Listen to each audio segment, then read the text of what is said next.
ഒരു സന്തോഷമായിട്ടുള്ള ഒരു കാര്യമാണ്. അതായത് കുറേ ആളുകൾ ചേർന്ന് കൃഷി ചെയ്യുകയാണ്. ഈ കൃഷിയുടെ ഏരിയയിൽ ചില ഏരിയകളുണ്ട് കൃഷി എന്നുള്ള.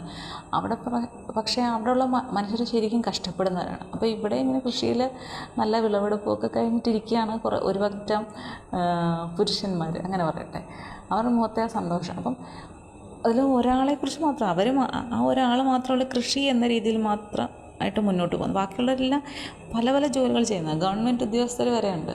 പക്ഷേ അവർക്ക് ഒരു എന്താ പറയുക, ഈ അയൽക്കൂട്ടം എന്ന് പറയുന്നത് പോലെ കൃഷിയുടെ ഒരു കൂട്ടമുണ്ട്. അവർ ആഴ്ചയിലൊരു ദിവസം എല്ലാവരും കൂടെ ചേരും. ഒരു പ്രത്യേക രീതിയിൽ ഒരു നിയമ സംവിധാനം എന്നുള്ള രീതിയിൽ അവർ ഒന്നിച്ച് പ്രവർത്തിക്കുകയാണ്.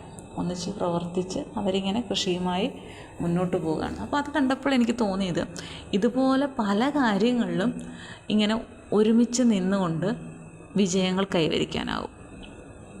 പക്ഷേ എല്ലാവരുടെയും മനസ്സിൽ ആദ്യം നഷ്ടം സംഭവിച്ചാൽ എന്ത് ചെയ്യും?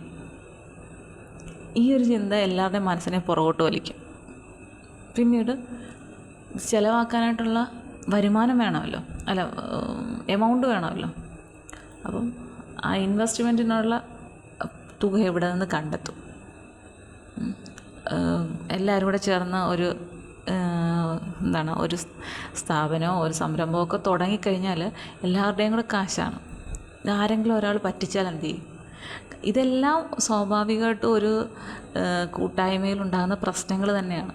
എന്തുകൊണ്ടാണെന്ന് വെച്ചാൽ ഇതിനു മുമ്പ് പലതരത്തിലുള്ള കാര്യങ്ങളൊക്കെ ഇതുപോലെ തുടങ്ങിയിട്ട് ഒന്നിച്ചു നിന്ന് ഭയങ്കര പ്രവർത്തനങ്ങളൊക്കെ ആയിട്ട് വിജയിച്ച് വന്ന ചിലപ്പോൾ ആരെങ്കിലും ഒരാൾ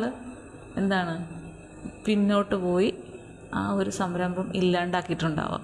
പറ്റിച്ചിട്ട് പോയിട്ടുള്ളവർ കാണും, പൈസയൊക്കെ ആയിട്ട് മുങ്ങിയിട്ടുള്ളവർ. അങ്ങനെയൊക്കെ ഉള്ളൊരു അനുഭവങ്ങളൊക്കെ നമ്മുടെ സമൂഹത്തിൽ ഒരുപാടുള്ളതുകൊണ്ട് എല്ലാവർക്കും ഒരു ഭയമുണ്ട് ഇങ്ങനെയൊക്കെ തുടങ്ങുമ്പോൾ.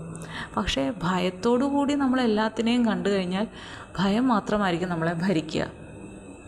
ചില കാര്യങ്ങൾ റിസ്ക് എടുക്കണം നമ്മൾ, അല്ലേ? ആദ്യമൊക്കെ ചെറിയ ഒരു മുടക്ക് മുതൽ എന്നുള്ള രീതിയിൽ തുടങ്ങിക്കൊണ്ട് പതുക്കെ നമ്മളുടെ ഇൻവെസ്റ്റ്മെൻറ്റ് കൂട്ടിക്കൊണ്ട് വരുമാനം കൂട്ടിക്കൊണ്ട് നമുക്ക് പല കാര്യങ്ങളും ചെയ്യാൻ പറ്റും.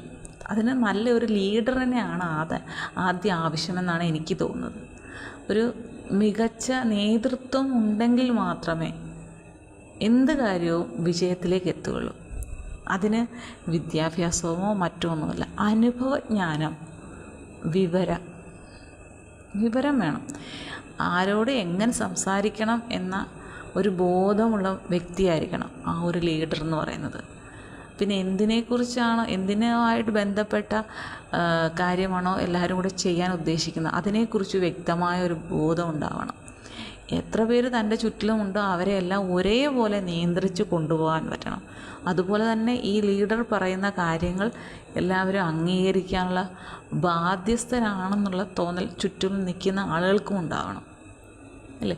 ഇങ്ങനെ ഒരു ലീഡറിനെ എല്ലാവരും കൂടെ കണ്ടെത്തുക, അതിൽ അവരെ പറയുന്നതും കേട്ട് മറ്റുള്ളവരുടെ അഭിപ്രായവും കേട്ട് പറയേണ്ടടുത്ത് വാക്കുകൾ ഉപയോഗിച്ച് സംസാരിച്ച് നിയന്ത്രിച്ച് കൊണ്ടുപോകാൻ പറ്റിയൊരു നേതാവിനെ കിട്ടിയാൽ, ഒരു ലീഡറിനെ കിട്ടിയാൽ എന്ത് കാര്യവും അല്ലെങ്കിൽ എന്ത് സംരംഭവും വിജയിപ്പിച്ചെടുക്കാൻ പറ്റും. അപ്പോൾ അത്തരത്തിൽ വിജയിച്ച കുറേ ആളുകളുണ്ട്. അപ്പോൾ അങ്ങനെ ഇനിയും ഒരുപാട് വിജയങ്ങളുണ്ടാവട്ടെ.